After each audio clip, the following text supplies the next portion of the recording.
NextWaveDV presents NAB 2013. Made possible by Kessler Crane, innovative tools for filmmakers. Red Rock Micro, introducing the one-man crew. Zeiss, we make it visible. We're at the Red Rock booth testing out the new one-man crew, and we're here with Rodney Charters. Now, Mr. Charters, your work is legendary. You've done so many amazing things that many of us enjoyed throughout the years. And can you tell us just a little bit of how you got started as a director of photography? It begins, I suppose, in the darkroom. My father was a photographer, and so I learned the trade of processing and exposing film, watching images come up, and everybody says that, I suppose. But he also had a Bolex, and I used to follow him around. He made movies, first in 8mm and then in 16, and he put me in the movies. And he was a huge fan of Hollywood films, and so it was a well-structured shoot, and they edited it, and they had all the tools at that time. It was really just a little movie scope with two winders and a cement splicer. But they edited these movies, and I just, by osmosis, probably began to be intrigued by it. And then when I went to university and then went to art school, and I borrowed the camera to make a movie. I decided I wanted to make a movie, and I borrowed his Bolex, and we put it through all its paces, and it was an interesting and just a lot of fun. But I just grew up probably with a love of film, and that one movie got me into a good school in England, the Royal College of Art. They had a film department at that time, and I went there, and of course the rest is history. Once you get a bunch of other people at a film school, it's hard not to. It took me a long time to find my feet in drama. I didn't really sense that I was destined for drama. I loved shooting documentaries. I made a couple while I was there. I sold them back to New Zealand. And then after I left, I started shooting 60-minute style work and long-form documentaries all over the world, basically, from different places, out of Toronto, out of London, and traveled the world, had an amazing series of adventures.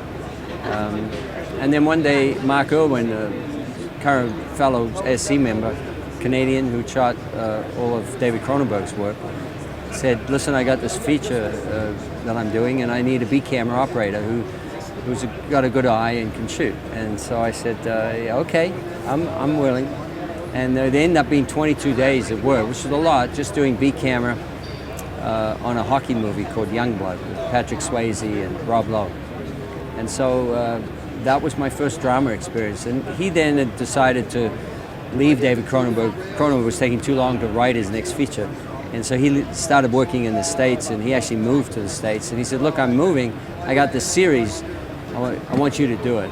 So I said, sure. It was 16mm. And I shot that for almost a year. And then I got another series. It was in 35. Called Friday the 13th, the series, and we had 4 good years of that. And then eventually we were so violent that we were shut down by some right Christian group in the States, in Texas down here, and they were taken off the air, so I lost that job.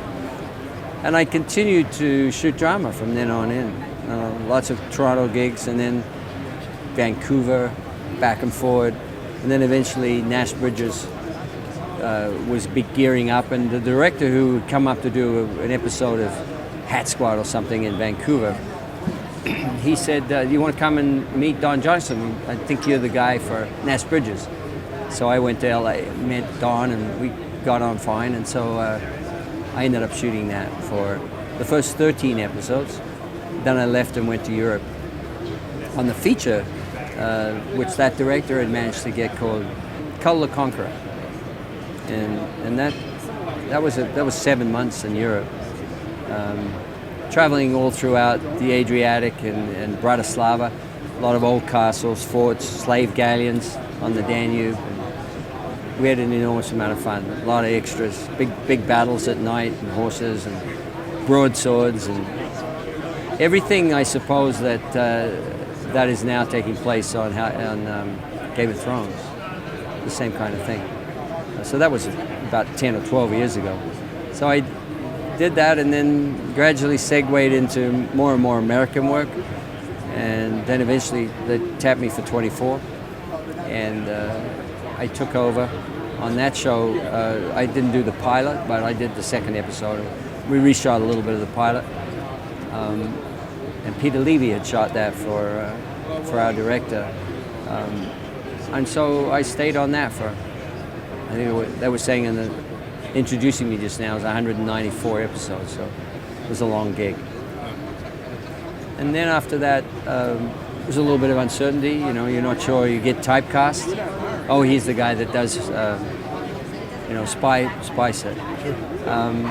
I got work on Shameless, for which I was extremely grateful. Jimmy Muro, who was shooting at the time, said, "Hey, he has to go off and do another series." He said, "I recommend this guy."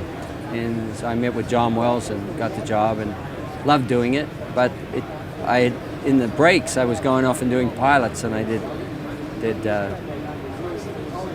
not Shameless, but Nashville, and also Dallas. And then I ended up going back and shooting. So I just finished the second season of Dallas, and who knows where I'm going now? You know. Well, you've seen a lot of progression in your career of technology, and it seems to accelerate so much more in current times, and you've demonstrated the ability to keep up with it. I know. Yep. I've seen you, at the Canon booth, and how you've interacted with current technology and been able to adapt it into your style, which is beautiful, of course. And what do you find that current technology allows you to do that you weren't able to do 10, 20 years ago?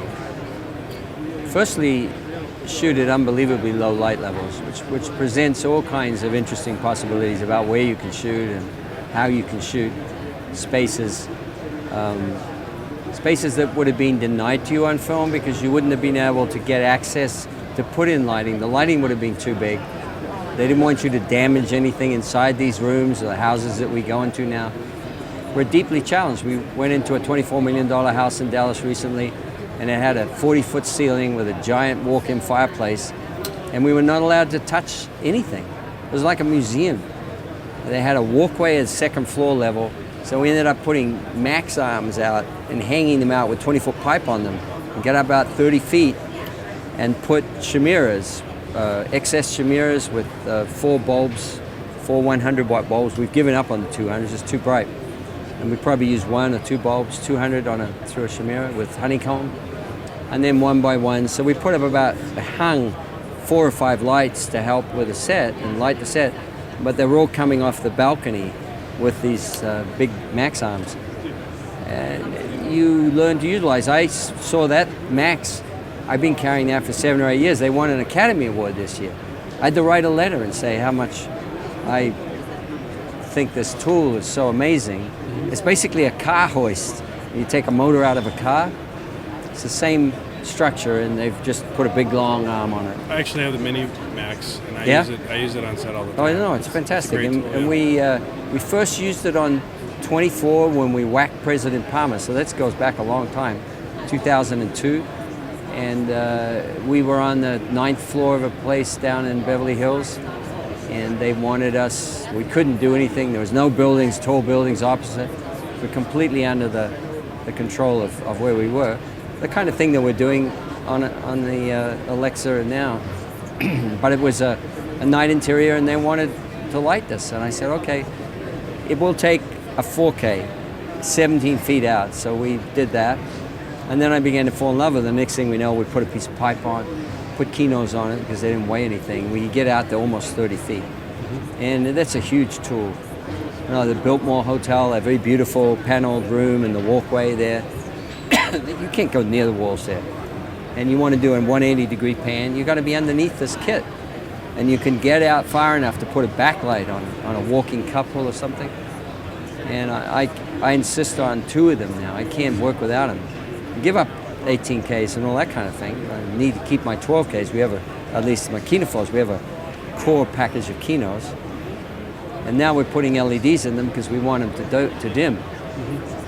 So we're using the same housings. We just put LED fixtures in. Originally, 30 years ago, Kinoflows did dim, but they got into some kind of deal with ULC, and they were not allowed to do it anymore, so it's a shame. Dimmable Kinos would have made a difference to our business. I mean, right now, when I dim a Kino, I put 2 inches of black tape down the bulb, and then if that's not enough, put 2 inches above it, and you end up just chopping the light down until it's a strip still, but it's, you know, reduced by half, by another half. You get it down to where you need it. And certainly, working at these very low light levels, that's exactly what goes on. You can't, could never have done it with film. I mean, the film guys would fight you, because they would shoot with primes at 1.3, but we don't have that luxury of change. I have to have a zoom on, or, you know, people would kill me. So, but it works, and we're shooting at 2.8 if we're wide open. Mm-hmm. So, obviously for indie filmmakers, you know, when you're working with a incandescent household bulb, that can really help you, you know, keep your costs down. But for somebody where obviously budgets are always limited, but you have more tools at your disposal, what do you find? Are you able to be more creative in your lighting when you have that flexibility? I think you need to have disciplined restraints on you. It makes you more creative. If you had a 40-footer filled with every light in the book, you'd be confused all the time about what you could use, you know. And so it's helpful. Certainly, if I had to take only 2 or 3 lights, I would want some 1K PARs, medium and narrow beam, for throwing shafts of light and so on. The Joe Lico, we call it,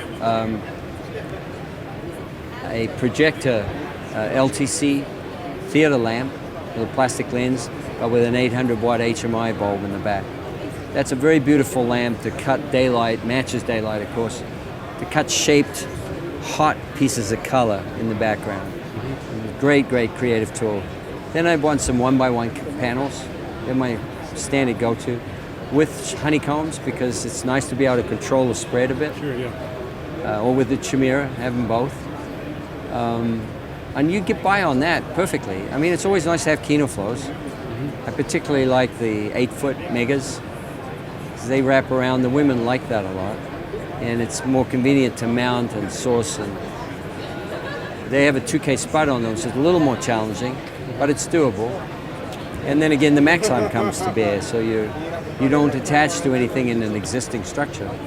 Not when the land owner, the house owner, is standing right there watching you, and you have a strict edict that you just can't touch the walls. But a great way to approach modern shooting is to simply put the camera up in the space, turn it on, and dial up the ISO until you see what you like. And you'll be amazed at how you get to a point where you say, that's fine, let's shoot. Maybe I'll bring something in to augment, but we're in great shape here, you know. Ugly lighting is a whole other problem. There's a lot of pot lights and top light. You just put black wrap up and cut them out, or you unscrew them. And then you try to cross light more. My favorite light was not a cheap light for women right now, is a 400-foot Air, not Air Star, Gaff Air. And they're made by Air Star, but you don't use helium, you use air. You pump them up with a vacuum cleaner, and then you run a little fish pump into them, and that just is enough to keep them up. So they're just blowing up with air. They won't float, obviously, you have to put them on a stand, but they have a 400, which you can put out on a small jib arm, menace arm. You can plant it right there for the actress, and it's got that lovely round quality. It's round in the eye, you don't see a square. And they make an 1800, for which we've got sodium, mercury, and tungsten bulbs. We also have a tungsten bulb for the 400. So, and then there's a 4K, which is, they're a bit dimmable, but not a lot. And then if you have a lot of money, then the 10K soft sun is a great, great addition. You can do a lot of damage with that into a house. Whack, you know, and it's good, clean, sharp. Because it's a narrow bulb, it's only about this round. You can, it's about this long, but it's like a Kino flow. It'll give you a pretty hard shadow, surprisingly. If you want Venetians to cut well, apart from the hard light that you might, an open bulb Fresnel, where your bulb's only, you know, about this big filament, the Kinos work pretty well in a horizontal, matching the flaps. If you turn them vertically, they kind of switch off, but if they're horizontal, they work really well. The lighting is very exciting. It's very different. Sit at a big monitor. I've standardized on Flanders Scientific's 21.5-inch monitor. I think it's a 7240, so I'm not sure. But it's beautiful, and I use the waveform on that, and I have iris control on my camera, so that's where I do my work. And I occasionally use a meter, just to prove that we're using some light, you know. It's like, but it's really getting pretty exciting how low you can go. When you're doing large, obviously close-ups, it's easy to bring in whatever size light that you want. When you're working with a large environment, do you find that you're more often than not using the available light of the environment, or are you augmenting that more often? I'm driven by how much control you have. Obviously, if it's your set, you've already probably put in a bunch of lamps in the ceiling, you've image 80s all around the wall, you know, it's just a very different set of thinking. But if you are going into very expensive homes and locations where they want the least interference, you do get driven towards, because they want you to come back, especially if they make it the home of a hero and you may be needing to come back for 12 episodes. Mm-hmm. You've got to be very careful with how you handle it. So you negotiate with the owners about what's possible and what's not. I like it when the owners are bold enough to say, you screw into the beams, go right through my wallboard. You come back, you paint and tape it. Well, I have no problem with that. And that's great because you can put spuds up and everything is a lot safer. But if they don't allow that, then you have to get ingenious with the max boom arms, and there's a lot of tricks you can do with that. So when you're doing overhead lighting, what is your go-to for that? Are you using like a Chimera pancake lantern? I use pancakes, ball lights, Chinese lanterns. How do you avoid the look of it just being like an overhead light and more like turning into like a reverse key or? The cross light is obviously what you're after, and the softer the better for the women. But if you're in a brown toned wall building, you have some challenges. You know, you try and put up beadboard, foam core, a little 1/4-inch foam core, as often as you can. So I really appreciate the time. No, you're welcome. You're welcome. I don't know if I answered in everything you wanted, but I can say you've answered a lot of questions for me. I mean, I'm an aspiring director of photography, and it's just amazing to hear that. You know, sometimes I come up with an idea and I don't necessarily know if I'm doing the right thing, and I love to hear the ideas that you have. Experimentation is wonderful, but obviously I don't get that anymore. Commercials, you have a pre-light, you can play. Right. But we have to commit right away, and they expect you to be shooting within an hour maximum. Mm-hmm. So you have to work very fast, and the crew has to know what you're doing. And it's also once you've established a look, there's a consistency that you have to maintain through the scene. Well, it boils down to ratios a lot, and if it's a comedic kind of thing, it's a different ratio than if you're doing more of a drama thing. My style is to shoot quite wide. It comes from the 24 days when we whip over and find Kiefer coming through a door and whip back and find the baddie. And you expect it to light both sides of that simultaneously. Right. And so that forces you to do some interesting things with the existing lighting. And sometimes you're really pleasantly surprised. It's great. Wendy Watkins, who won an Oscar for Out of Africa, did Moonstruck. And his style was to put a 40-foot by 20-foot Grifflon or white bounce off to the side of the set and then take the whole wall out of that set. So by the time you got into the set 40 feet away and you did this, you couldn't see your shadow. It gave him a lot more freedom from movement, but it's a distinctively certain look that you can always identify. Using large sources, the idea of dropping a black down, a 40 by black over the scene during the day, and then cross-lighting with giant soft sources. You know, it can be done, and it has a certain look. I don't believe it when I see it. And that's the whole thing with 4K right now. I'm concerned that just as they drove us from an economic point of view towards 3D, whether we wanted it or not. And I don't personally think it's that useful as a thing. Manufacturers are pushing 4K on us because they want to sell new cameras, and that's the new. Somebody came up with the idea you had to have a 4K camera. Janard's mostly to blame, I think, to be honest. But the reality is, when you get to 4K, if it's compressed, the quality isn't there anyhow, matching uncompressed 4K. Chances are you're going to wind up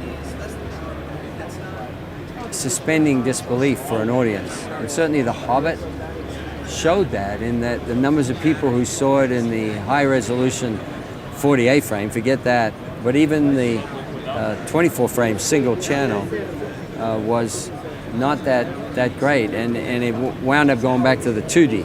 Well, it was 3D at 24, and the 2D version was pulling in more of an audience. You had more empathy for the cast.